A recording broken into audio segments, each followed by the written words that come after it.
നമസ്കാരം. അധികം ഡെക്കറേഷനൊന്നും വേണ്ട. സത്യം സത്യമായിട്ടും കേരളത്തിൽ BJP ജയിച്ചു. ഇവിടെ LDF ഒന്നുമല്ല ജയിച്ചത്, UDF അല്ല ജയിച്ചത്, BJP ആണ് ജയിച്ചത്. BJP ആണ് ജയിച്ചത്. ഒരു സംശയമില്ല, വെറുതെ പറയുന്നതല്ല, കാര്യമുണ്ട് ഈ പറയുന്നവര്. കേരളത്തിന്റെ പോക്ക് ഇതുവരെ എങ്ങനെയാണോ കേരളം പോയിരുന്നത്, ലെഫ്റ്റ് റൈറ്റ്, ആ കാലം അവസാനിക്കാൻ പോകുക എന്നുള്ള കാര്യം ഉറപ്പായിട്ടുണ്ട്. കേരളം മാറിക്കൊണ്ടിരിക്കുകയാണ്.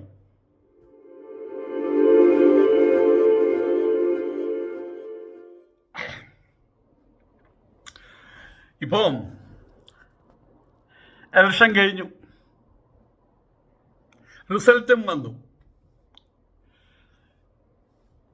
ഇപ്പൊ തോറ്റവരും ജയിച്ചവരൊക്കെ ശതമാനക്കണക്ക് കൂട്ടിക്കൊണ്ടിരിക്കുകയാണ്. എല്ലാവരും ജയിച്ചു. LDF ജയിച്ചു, UDF ജയിച്ചു. കൈരളി TV നോക്കിക്കഴിഞ്ഞാൽ UDF അമ്പേ പരാജയപ്പെട്ടു. ജനം TV നോക്കിക്കഴിഞ്ഞാൽ, അല്ലെങ്കിൽ മനോരമ നോക്കിക്കഴിഞ്ഞാൽ LDF അമ്പേ പരാജയപ്പെട്ടു. ഇവിടെ LDF അല്ല UDF അല്ല ജയിച്ചത്. ഇവർ രണ്ടുപേരും കൂടി താങ്ങി BJP ഒരു പരുവത്തിൽ എത്തിച്ചു കഴിഞ്ഞിട്ടുണ്ട്. ഇനി അധികം താമസിക്കില്ല. എല്ലാവരും ഭയപ്പെട്ടൊരവസ്ഥ. UP കേരളത്തിലേക്ക് വരും, കേരളം UP പോലെയാകും. എല്ലാവരും അതിനെ പുച്ഛിച്ചു തള്ളി. പക്ഷെ കാര്യങ്ങളുടെ കിടപ്പ് വെച്ച് നോക്കുമ്പോൾ ഇനി അധികം താമസിക്കില്ല. കേരളം UP ആകാൻ അധികം താമസിക്കില്ല. ഞാൻ എപ്പോഴും നിങ്ങളോട് പറയുന്നൊരു കാര്യമുണ്ട്. ഞാൻ എൻ്റെ നാട്ടിൽ അയ്യന്തോട് നിൽക്കുന്ന സമയത്ത്, സിവിൽ സ്റ്റേഷന് മുമ്പിൽ നിൽക്കുന്ന സമയത്ത് ഒരിക്കൽ മടമ്പ് കുഞ്ഞൂട്ടൻ അതേ അവിടെ നിൽക്കുന്നുണ്ട്, ബസ് സ്റ്റോപ്പിൽ നിൽക്കുകയാണ്. അപ്പോൾ ഒരു 10-20 പേരുടെ ജാഥ പോണു, RSSകാരുടെ ജാഥ. അപ്പോൾ അവർ കയ്യിൽ അവരെന്തോ റൂട്ട് മാർച്ച് എന്നൊക്കെ ഞാൻ പറയാം. അവിടെ എന്തൊരു പ്രോഗ്രാം നടക്കുന്നുണ്ട്. അതിന് ജനങ്ങളെ ബോധിപ്പിക്കാനായിട്ട് ഒരു 10-20-30 ആൾക്കാരേ ഉള്ളൂ. അന്നങ്ങനെ ചോദിച്ചൊരു ചോദ്യമുണ്ട്, ഇവർ ഈ വടിയും കോലും പിടിച്ച് എവിടേക്കാണ് ഈ പോണേ എന്ന്. മറ്റൊരു സന്ദർഭത്തിൽ കേരളം കോളേജിലെ പ്രൊഫസറായിരുന്ന രാമചന്ദ്രൻ എന്ന ആൾ, പുത്തേഴത്ത് രാമചന്ദ്രൻ, അദ്ദേഹം, അതൊക്കെ ഞാൻ വളരെ ചെറുപ്പമാണ്, ഇതുപോലൊരു ജാഥ 10-15 പേരേ ഉള്ളൂ, ഒരു ജാഥയായിട്ട് പോവുകയാണത്. BJPക്കാരാ, RSകാരല്ല, രണ്ടൊന്നും തന്നെ. പങ്കര് പറഞ്ഞ എൻ്റെ ദൈവമേ, ഒരു 100 പേര് തികച്ച് BJPയുടെ ജാഥ പോകുന്നത് കണ്ടിട്ടും മരിക്കാൻ പറ്റുമെന്ന്. ആ സ്ഥിതിയിൽ നിന്ന്, വട്ടപൂജ്യം എന്നുള്ള സ്ഥിതിയിൽ നിന്ന് ഇന്ന് എവിടെ എത്തി നിൽക്കുന്നു? ഇത് ചിന്താവിഷയമാണ്. ഇനിയിപ്പോൾ ചിന്തിച്ചിട്ട് കാര്യമുണ്ടോയെന്ന് ചോദിച്ചാൽ ഇല്ലെന്ന് പറയാൻ പറ്റില്ല. അവർക്ക് ഇരിക്കാൻ ഇടം കൊടുത്ത ആളുകൾ അവർ തന്നെ വിചാരിക്കണം, LDFും UDFും വിചാരിക്കണം, ഈ പോക്ക് പോയി കഴിഞ്ഞാൽ നമ്മളുടെ ഒട്ടകത്തിന് ഇടം കൊടുത്ത പോലെയാകുമെന്ന്. അല്പാൽപമായിട്ടുള്ള ചില സ്വാർത്ഥ താല്പര്യ സംരക്ഷണത്തിന് വേണ്ടിയിട്ട് കേന്ദ്രം ഭരിക്കുന്ന ആളുകൾക്ക് ചില ഫേവറുകൾ നൽകുന്നതിൻ്റെ പേരിലാണ് പതുക്കെ ഇപ്പോ വെറുതെ ഒരു ചൂലെടുത്ത് ഇങ്ങനെ അടിച്ചു വാരി കളയാവുന്ന വിധത്തിൽ ഒരു പാറ്റകത്ത് കിടക്കുന്നു. ഒരു ചൂലെടുത്ത് അതിനോട് ടക്ക് അട കളഞ്ഞു. അതല്ല BJP. ഇപ്പോൾ അതിനെ അടിച്ചു മാറ്റി കളയാവുന്ന ഒരു സാധനമല്ലാതായി തീർന്നു BJP. തിരുവനന്തപുരത്ത് മിന്നിത്തിളങ്ങുന്ന വിജയം.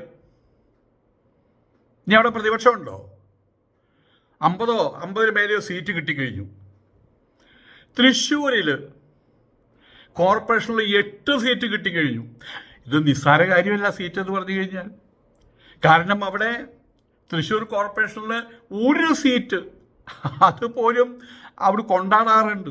അത് കഴിഞ്ഞതിൻ്റെ മുമ്പിലത്തെ വർഷമോ മറ്റോ ബിന്ദു അവിടെ മേയറായിരിക്കുന്ന സമയത്ത്, ഇപ്പോഴത്തെ മന്ത്രി ബിന്ദു അവിടെ മേയറായിരിക്കുന്ന സമയത്ത് ഒരാളോ മറ്റോ ജയിച്ചു പോയി തേക്കിൻകാട് ഡിവിഷനിൽ നിന്ന്. അത് ഭയങ്കര ആഘോഷമാക്കിയത്. അപ്പോൾ 8 പേരാണ് ജയിച്ചു പോയിട്ടുള്ളത്. 2 മുനിസിപ്പാലിറ്റി ഭരിക്കാൻ പോകുന്ന BJP. ഇത് കുറച്ച് മുമ്പുള്ള റിസൾട്ടാണ് കേട്ടോ. ഇപ്പോൾ വ്യത്യാസം വന്നിട്ടുണ്ടോ അറിയില്ല. കൊല്ലം കോർപ്പറേഷൻ 12 സീറ്റാണ് BJPക്ക്. ഇത് UP അല്ല, അത് മനസ്സിലാക്കണം, കേരളമാണ്. ആ കേരളത്തിലാണ് കൊല്ലത്ത്, അത് കമ്മ്യൂണിസ്റ്റുകാരുടെ കുത്തകയായിരുന്നു LDFന്റെ. അവിടെയാണ് 12 സീറ്റാണ് BJP കിട്ടിയത്. പാലക്കാട് അവർക്കാണ് ഏറ്റവും കൂടുതൽ സീറ്റ് കിട്ടിയിട്ടുള്ളത്. അവർ ഭരിക്കുമോ അതോ ഇനിയിപ്പോൾ മറ്റൊരു കൂടിച്ചേർന്ന് അവർ ഭരിക്കുമോ എന്നറിയില്ല. ആ നിലയിൽ അവരാണ് ഭരിച്ചിരുന്നത്. അവിടെ അവർ മാറി മാറി വരുന്നപ്പോൾ ആ പൊസിഷനിൽ എത്തിക്കഴിഞ്ഞു. കണ്ണൂർ കോർപ്പറേഷൻ, കണ്ണൂർ എവിടെയാ? കണ്ണൂരെന്ന് പറഞ്ഞാൽ എവിടെയാ? കണ്ണൂര് എന്ന് കേൾക്കുന്ന സമയത്ത് നമ്മുടെ മനസ്സിൽ തെളിഞ്ഞു വരുന്ന നിറം ചുവപ്പ് അരിവാൾ ചുറ്റിയ നക്ഷത്രം പിണറായി വിജയൻ, അവർക്കാണ് നമ്മുടെ AK ഗോപാലനേക്ക് നമ്മുടെ ഉള്ളിൽ തിങ്ങി നിറഞ്ഞു വരിക. അവിടെ 4 സീറ്റാണ് BJP കിട്ടിയിട്ടുള്ളത് കോർപ്പറേഷനിൽ. കൊച്ചിയിൽ 6 സീറ്റാണ് കിട്ടിയിട്ടുള്ളത്. കോഴിക്കോട് സാധാരണ ആളുകളുടെ ഒരു ധാരണ എന്താ, കോഴിക്കോട് വരെ മുഴുവൻ മുസ്ലിങ്ങളാണ്. മുസ്ലിങ്ങൾ എന്ന് പറഞ്ഞാൽ കോഴിക്കോടും മലപ്പുറത്തു നിന്നാണ് വെപ്പ്. ആ കോഴിക്കോട് 14 സീറ്റ് കിട്ടിയിട്ടുണ്ട് കോർപ്പറേഷനിൽ. ഇത് ഏകദേശം എനിക്ക് മുഴുവൻ ഞാൻ നോക്കി കണ്ടത് എഴുതി വയ്ക്കാൻ ഞാൻ ശ്രമിച്ചില്ല. ഇത്ര നാളും BJP ആറ്റിറ്റ്യൂഡ് വെച്ച് പുലർത്തിയ ആളുകളുണ്ട്. കമ്മ്യൂണിസ്റ്റുകാരായിരിക്കും അല്ലെങ്കിൽ കോൺഗ്രസ്സുകാരായിരിക്കും, എന്നാലും ഉള്ളിൽ സംസാരിക്കുമ്പോൾ പറയും അല്ല ഇവിടെ BJP വരട്ടെ, അവരും ഭരിക്കട്ടെ, പിന്നെ നരേന്ദ്രമോദി എനിക്കിഷ്ടമാണ്, കുഴപ്പമില്ല എന്നൊക്കെയും പറയുന്ന അങ്ങോട്ട് ഇങ്ങോട്ട് ചാഞ്ചാടി കളിക്കുന്ന മനസ്സുള്ള കുറേ ആൾക്കാരുണ്ട്. അവരെ കമ്മ്യൂണിസ്റ്റ് വിരോധികളുണ്ട്. BJP ആറ്റിറ്റ്യൂഡ് ഉള്ളിൻ്റെ ഉള്ളിൽ വെച്ച് പുലർത്തുന്നവരുണ്ട്. അണ്ടർവെയർ കാക്കിയായിരിക്കും, കാവിക്കും. ഏതായാലും അവർക്ക് വോട്ട് ചെയ്യാൻ എന്താ മാർഗം? ഒന്നിനും വോട്ട് ചെയ്യാതിരിക്കുക, അല്ലെങ്കിൽ കോൺഗ്രസിന് വോട്ട് ചെയ്യുക. BJP വോട്ട് ചെയ്യണമെന്നുണ്ട്, പക്ഷേ BJP വോട്ട് ചെയ്തിട്ട് എന്താ കാര്യം? അവർ ജയിക്കാൻ പോണില്ല. ഹിന്ദുത്വ മാർഗത്തോട് താല്പര്യമുള്ളവർ പോലും BJPക്ക് വോട്ട് ചെയ്തിരുന്നില്ല. കാരണം എന്താ? ജയിക്കാത്ത പാർട്ടിക്ക് എന്തിനാ വെറുതെ വോട്ട്? അത് കോൺഗ്രസ് കൊടുത്താൽ കമ്മ്യൂണിസ്റ്റ് പാർട്ടിക്ക് എന്തൊരു മറ്റേ അപകാരമായിട്ട് വരുമല്ലോ. ഞാൻ കമ്മ്യൂണിസ്റ്റ് വിരോധിയാണ്. അപ്പം ഞാൻ എന്ത് ചെയ്യണം? BJPക്കോ അല്ലെങ്കിൽ കോൺഗ്രസിനോ വോട്ട് ചെയ്യണം. BJP വോട്ട് ചെയ്തിട്ടുള്ള കാര്യം ആയതുകൊണ്ട് തോൽക്കുന്ന പാർട്ടിക്ക് വോട്ട് ചെയ്തിരുന്ന കാര്യം, അതുകൊണ്ട് കോൺഗ്രസിന് വോട്ട്. ഇങ്ങനെ പറയുന്ന ആളുകൾക്ക് ഒരു കാര്യം മനസ്സിലായി, ജയിക്കാത്ത പാർട്ടി എന്ന പേരുദോഷം അത് മാറി വരികയാണ്, സാവകാശം മാറി വരികയാണ്. ഇപ്പം മേലെ നമ്മൾ വായിച്ച ഏകദേശം കണക്ക് ഇപ്പം നിങ്ങൾക്ക് മുഴുവൻ കണക്കും കിട്ടിയിട്ടുണ്ടായിരിക്കും. ഈ ആ കണക്ക് പ്രകാരം ജയിക്കാത്ത പാർട്ടി എന്നുള്ള പേരുദോഷം അത് മാറി. ആ കണക്ക് വെച്ച് നോക്കുമ്പോൾ തെരഞ്ഞെടുപ്പെടുന്നത് BJPയും ഇപ്പോൾ കേരളത്തിൽ എന്തായി? ജയിക്കുന്ന പാർട്ടിയായിട്ട് മാറി. തിരുവനന്തപുരം അതാണ് തെളിയിക്കുന്നത്. തിരുവനന്തപുരം, കൊല്ലം, പാലക്കാട്, മറ്റു പല സ്ഥലത്തും 2ാം സ്ഥാനത്ത് വരുന്നു. കോർപ്പറേഷൻ മുനിസിപ്പാലിറ്റിയിലൊക്കെ അവർക്ക് ഒരുപാട് സീറ്റുകൾ കിട്ടുന്നു. ആയതുകൊണ്ട് തന്നെ മനസ്സിനുള്ളിൽ സംഗീസം കാത്തു സൂക്ഷിക്കുന്ന ആളുകൾ ഇനി ഒരു മടിയും കൂടാതെ BJPക്കും വോട്ട് ചെയ്യും. കാരണം ജയിക്കുന്ന പാർട്ടി ആയി കഴിഞ്ഞു. അടുത്ത നിയമസഭാ തെരഞ്ഞെടുപ്പിൽ തിരുവനന്തപുരം നമുക്ക് വെറുതെ പറയാം, BJP അതൊക്കെ ഇപ്പോൾ താൽക്കാലികം ഉണ്ടായിട്ട് ആയൊക്കെ പോകാമെന്ന്. അത് നമുക്ക് സ്വയം സമാധാനിക്കാൻ വേണ്ടി. എനിക്ക് അങ്ങനെ സമാധാനത്തിൻ്റെ ആവശ്യമൊന്നുമില്ല. കാരണം ഞാൻ BJP മെമ്പറല്ല, ആ പാർട്ടിയിൽ ഈ പാർട്ടിയിൽ ഒന്നിനും മെമ്പറല്ല. അപ്പോൾ ഉള്ള കാര്യം തുറന്നു പറയാൻ പറ്റുമല്ലോ. അടുത്ത നിയമസഭാ തെരഞ്ഞെടുപ്പിൽ തിരുവനന്തപുരം BJPക്ക് നിയമസഭാ സീറ്റുകൾ ചറുപറുന്നനെ ആരും പ്രതീക്ഷിക്കാത്ത അത്രയും സമ്മാനിക്കും. ഇപ്പം തന്നെ നോക്കുക, 14 നിയമസഭാ സീറ്റാണ് ഉള്ളത് അവിടെ. ഇപ്പോഴത്തെ നില വെച്ച് നോക്കുന്ന സമയത്ത് ആ നിയമസഭാ സീറ്റിൽ 7 അവർക്ക് കിട്ടാതിരിക്കൂ. അതുപോലത്തെ വിജയമാണ് അവിടെ. അടിപൊളി വിജയം, പിള്ളേർ പറഞ്ഞ അടിപൊളി വിജയമാണ് അവിടെ ഉണ്ടായിട്ടുള്ളത്. അപ്പോൾ നിയമസഭാ തെരഞ്ഞെടുപ്പിൽ 14 സീറ്റ് വേണ്ട, 14 നിയമസഭാ സീറ്റ് അവിടെയുള്ളത്. 14 വേണ്ട, 7 കിട്ടും. അത് മതി. കേരള നിയമസഭയിൽ 7 BJPക്കാരുണ്ടായി കഴിഞ്ഞാൽ അവർ ഓടിപ്പോയിട്ട് ഹിമാലയത്തിൻ്റെ മേലെ പോയിട്ട് തുള്ളിച്ചാടും. നിസ്സാര കാര്യമല്ല അത്. LDFനും UDFനും അല്ലാതെ ഇവിടെ ഗേറ്റ് തുറക്കില്ല ആളുകൾ, മനസ്സ് തുറക്കില്ല ആളുകൾ എന്നിടത്തുന്ന ഈ കയറ്റങ്ങൾ ഉണ്ടാവുന്നത്. ഇന്ത്യ ഭരിക്കുന്നത് കഴിഞ്ഞ 2014 മുതൽ ആരാ? BJP.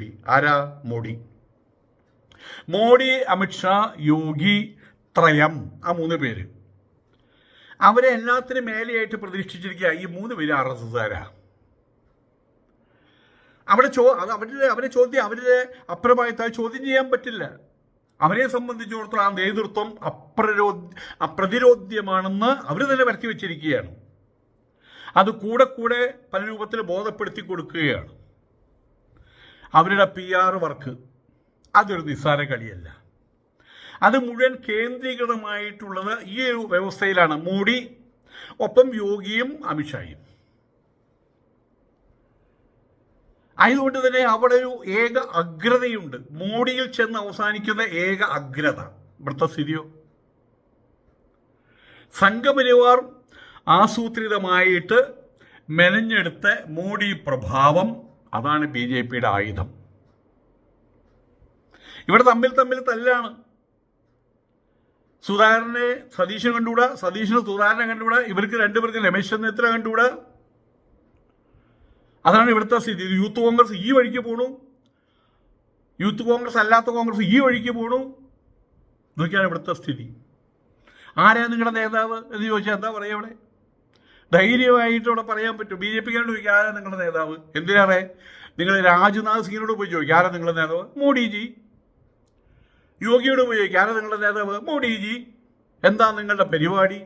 ഹിന്ദുത്വം പടർത്തുക, ഇന്ത്യയെ ഒരു ഹിന്ദു രാഷ്ട്രമാക്കി മാറ്റുക. എന്താ നിങ്ങളുടെ പരിപാടി? ഇവിടുത്തെ ആൾക്കാരുടെ LDF UDF ചോദിച്ചു കഴിഞ്ഞാൽ എന്താ പറയുക? അവർക്ക് വല്ല പറയാൻ പറ്റുമോ? അവർ കോട്ടയത്ത് പോയൊരു വർത്താനം പറയും, മലപ്പുറത്ത് പോയ വേറെ തരത്തിൽ വർത്താനം പറയും.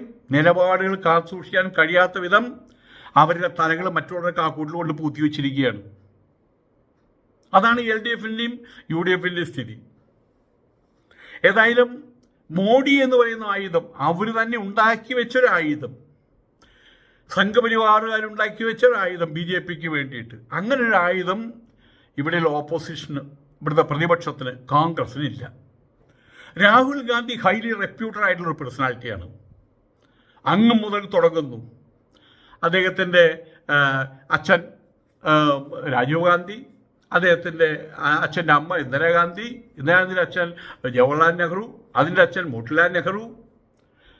ഇവർക്കെല്ലാവർക്കും കൂടിയിട്ട് 3-4 പ്രധാനമന്ത്രിയും പദം വീട്ടിലുണ്ട്, 2-3 ഭാരതരത്നവും വീട്ടിലുണ്ട്. നമുക്കൊരാൾ പഞ്ചായത്ത് മെമ്പർ, എൻ്റെ അമ്മാവുണ്ടല്ലോ, എൻ്റെ അമ്മാവൻ്റെ മോളുടെ ഭർത്താവിൻ്റെ അച്ഛൻ്റെ അനിയൻ പഞ്ചായത്ത് മെമ്പറാ എന്നൊക്കെ പറഞ്ഞാൽ നമ്മൾ കിടന്ന് പൊട്ടിത്തെറിച്ച് കിടക്കും.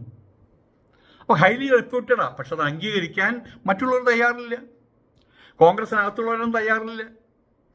ഊരും പേരും അറിയാത്ത, പടം കണ്ടാൽ പോലും തിരിച്ചറിയാത്ത ആളുകൾ പ്രധാനമന്ത്രി സ്ഥാനം കുതിച്ചുകൊണ്ട് നടക്കുക അവിടെ. പിന്നെ അതിനോട് നേരെയാവുക. അതേ മോഡി പ്രഭാവം തന്നെയാണ് കേരളത്തിലും BJP പ്രചാരണ ആയുധം. മാത്രമല്ല ഹിന്ദുത്വവാദവും. കാലം എത്രയായി അയ്യപ്പൻ അയ്യപ്പൻ അയ്യപ്പൻ അയ്യപ്പൻ അയ്യപ്പൻ അയ്യപ്പൻ എന്ത് പറഞ്ഞാലും അതിനകത്ത് അവർ ഒരു ഹിന്ദുത്വം അരച്ചു ചേർക്കും, ഒരു ഇസ്ലാമോഫോബിയ അരച്ചു ചേർക്കും. പണ്ട് കുരിശു കൃഷിക്കാർക്കെതിരെയായിരുന്നു, അപ്പം അത് അടങ്ങി. അവർ പിന്നെ കാക്കൂട്ടിലുകൊണ്ട് തലയിട്ട് കൊടുത്തു തമ്പരാക്കന്മാരുടെ. അവർക്കറിയാം നിലനിൽക്കണമെങ്കിൽ അതേ മാർഗമുള്ളൂ എന്ന്. പക്ഷെ ഇപ്പോഴും മുസ്ലിം സൊസൈറ്റി പരിപൂർണമായിട്ട് ഇപ്പോഴും അങ്ങോട്ട് കീഴടങ്ങാൻ തയ്യാറില്ല എന്നുള്ളതാണ്. കീഴടങ്ങാനല്ല പറയുന്നത്, ഈ രാഷ്ട്രീയത്തിലേക്കും തരം നോക്കിയിട്ടെന്ന് പറയുമല്ലോ, അതൊക്കെ ആവശ്യമാണ്. നല്ല സ്പീഡിലുള്ള ഷോയിബ് അക്തറിൻ്റെ പന്ത് വരുമ്പോൾ ടെണ്ടുൽക്കർ ഒന്ന് ബാക്ക് ഫുട്ട് വയ്ക്കും, എന്നിട്ട് ഡിഫെൻഡ് ചെയ്യും. ആ സമയത്ത് 6 അടിക്കാൻ നടക്കരുത്. അപ്പം അതിൽ രാഷ്ട്രീയത്തിൻ്റെ ടാക്ട്ഫുൾനെസ് അത് വെച്ച് ചിലപ്പോൾ നാണം കണ്ടു വരും. അതാണിപ്പോൾ ക്രിസ്ത്യാനികൾ ചെയ്തുകൊണ്ടിരിക്കുന്നത്. അതുകൊണ്ട് അവർ രക്ഷപ്പെട്ട് നടക്കുകയാണ് ഇപ്പോൾ. അപ്പം എന്തോ ആവട്ടെ, കേരളത്തിലും ഹിന്ദുത്വവാദമാണ് അവർ പ്രയോഗിക്കുന്നത്. ഇസ്ലാമോഫോബിയ കൂട്ടത്തിൽ ഞങ്ങൾ മാത്രമാണ് ഇവിടെ അമ്പലത്തിനും ഹിന്ദുക്കളും രക്ഷയുള്ളൂ എന്നൊരു ബോധം ഇവിടുത്തെ ഹിന്ദു ജനങ്ങൾക്ക് വരുത്തി വെച്ചിട്ടുണ്ട്. അവർക്ക് മാത്രമൊന്നുമല്ല കേട്ടോ, മുസ്ലിങ്ങൾക്ക് ഏകദേശം വരുത്തി വെച്ചിട്ടുണ്ട്. തൃശ്ശൂർ പൂങ്കുന്നത്തുനിന്ന് ഒരു കുട്ടി ജയിച്ചു പോയിട്ടുണ്ട്, BJP കാൻഡിഡേറ്റ്, പേര് മുംതാസ്. അയ്യന്തോൾ തന്നെയാണ്. അവിടെ അയ്യന്തോളിന് കുറച്ച് അപ്പുറത്ത് മാറിയിട്ട് അയ്യന്തോൾ വാർഡിൻ്റെ അപ്പുറത്ത് 52 വാർഡ്, അതിൻ്റെ തൊട്ടപ്പുറത്തുള്ള വാർഡിലെ കുട്ടിയാണത്, മുസ്ലിം കുട്ടിയാണത്. നമുക്ക് അവരെയൊന്നും ഭത്സിക്കാൻ പറ്റില്ല. കഴിഞ്ഞ 8-10 വർഷമായിട്ട് ആ കുട്ടി BJPയിൽ മെമ്പറാണ്. ആ കുട്ടി പിന്നീട് ഒരു പ്രസ്താവന ഇറക്കി, മോഡിയുടെ പ്രഭാവം അത് കണ്ടിട്ടാണ് ഞാൻ BJPയിൽ ചേർന്നത്. ആ ഒരു കാറ്റഗറിയുടെ എണ്ണം വർദ്ധിക്കുകയാണ്. നമ്മൾ ആ സമയത്ത് പറയും മുസംഗി എന്ന് പറയും, വലിയ അർത്ഥമൊന്നുമില്ല അതിനൊന്നും, അതൊന്നും ഇപ്പോൾ ആരും ചെവിക്കൊള്ളാണ്ടായി എന്നർത്ഥം. ഏതായാലും ഇവരുടെ ഈ സംഘപരിവാറിൻ്റെ അഥവാ BJPയുടെ ഇലക്ഷനും മറ്റുള്ള കാര്യങ്ങളും വരുമ്പോൾ സർവവും മറന്ന് പ്രതിഫലം ഇച്ഛിക്കാതെ തപം ചെയ്ത് പ്രവർത്തിക്കാൻ PR വർക്ക് നടത്താൻ RSS ഒരു സൈന്യം പുറകിലുണ്ട്. ഇവിടുത്തെ യൂത്ത് കോൺഗ്രസിന് വേണ്ടിയില്ല യൂത്ത് കോൺഗ്രസോ, അതിൻ്റെ സ്ഥിതി എന്തോ രാഹുൽ മാങ്കട്ടത്തിനേക്ക് ഓർമ്മിക്കുക. ചുരുക്കി പറഞ്ഞാൽ കേരളത്തിലെ സംഘപരിവാറിന് ശക്തമായിട്ടുള്ള അന്തർധാരയുണ്ട് എന്നർത്ഥം. ഇവിടെ നമ്മൾ വളരെ കാര്യഗൗരവമാർന്നൊരു കാര്യം അത് ചിന്തിക്കേണ്ടതുണ്ട്. INDIA എന്നൊരു സഖ്യമുണ്ട്. ജനം TVക്കാർ ഇന്ത്യ എന്ന് പറയും, അത് ഇഷ്ടപ്പെടാത്ത ആളുകൾ NDA സഖ്യത്തെ അണ്ടി എന്ന് പറയും. എനിവേ INDIA സഖ്യം, അതിപ്പോൾ സത്യം പറഞ്ഞു കഴിഞ്ഞാൽ അതിനെ കൂട്ടിച്ചേർത്ത പശയ്ക്ക് വിട്ടുപോയിട്ട് കല്ലുകളൊക്കെ ഇളകാൻ തുടങ്ങി, പലതും പല വഴിക്കായി തുടങ്ങി. ഏതായാലും ഇന്ത്യ സഖ്യം പിരിച്ചുവിട്ടിട്ടില്ല. ഇന്ത്യ സഖ്യം എന്ന മായാരൂപ പ്രസ്ഥാനം ഉണ്ടോ? ഉണ്ട്. ഇല്ല. ഇതാണ് ബ്രഹ്മത്തിനെ കുറിച്ച് നിർഗുണബ്രഹ്മം എന്ന് പറഞ്ഞ പരബ്രഹ്മം എന്ന് പറഞ്ഞ പോലെ അതിൻ്റെ പ്രസക്തി, ഇന്ത്യയുടെ പ്രസക്തി, INDIA ആ സഖ്യത്തിൻ്റെ പ്രസക്തി ഇപ്പം കേരളത്തിൽ ഏറി വരികയാണ്. കേരളത്തിലെ INDIA സഖ്യകക്ഷികൾ LDF, UDF തമ്മിൽ കണ്ടാൽ പല്ല് ഇറുമ്പി കാണിക്കുന്ന വിധത്തിലുള്ള ശത്രുത കാത്തു സൂക്ഷിക്കുന്നവരാ. രണ്ട് തുരുത്തുകളിലാണ്. കേരളം വിട്ടാലോ അപ്പന അസ്മാദികളാ, അളിയന് വിളിയന്മാരാ, ഒരു കിടക്കലേ കിടക്കുള്ളൂ, ഒരു പാത്രത്തിന് ആഹാരം കഴിക്കുള്ളൂ. അപ്പോൾ അവർ ഇന്ത്യ മുന്നണിയായി. കേരളത്തിൽ വന്ന് LDF UDF ആയി പോടാപുല്ലെന്നായി. LDFും UDFും ഡൽഹിയിൽ കളിക്കുന്ന ഇന്ത്യാ തന്ത്രം, INDIA തന്ത്രം ഇനിയും കേരളത്തിലേക്ക് സന്നിവേശിപ്പിക്കാൻ മടി കാണിച്ചാൽ അടുത്ത നിയമസഭാ ഇലക്ഷൻ കഴിയുമ്പോൾ മണ്ണും ചാരി നിന്നവൻ അഥവാ BJP അധികാരം അവരെടുത്തോണ്ട് പോകും. പിന്നെ തലതല്ലി ആർത്തലച്ച് കരഞ്ഞിട്ട് പിന്നെ ഫലമില്ലാതാകും. കാരണം അപ്പുറത്ത് നിൽക്കുകയാണ് മഹാമല പോലെ കേന്ദ്ര ഗവൺമെൻറ്. ഇപ്പം തന്നെ തിരുവനന്തപുരത്ത് ജയം ഉണ്ടായ സമയത്ത് യോഗി ആദിത്യനാഥിൻ്റെ ആശംസകൾ രാജ്നാഥ് സിംഗ് ആശംസ അറിയിച്ചിരിക്കുന്നു, അമിത്ഷാ ആശംസ അറിയിക്കുന്നു. ഒട്ടും താമസിയാതെ മറ്റേ ആശംസയും വന്നു. ആരുടെ? മോഡിയുടെ. അവനെ അത് വിടില്ല.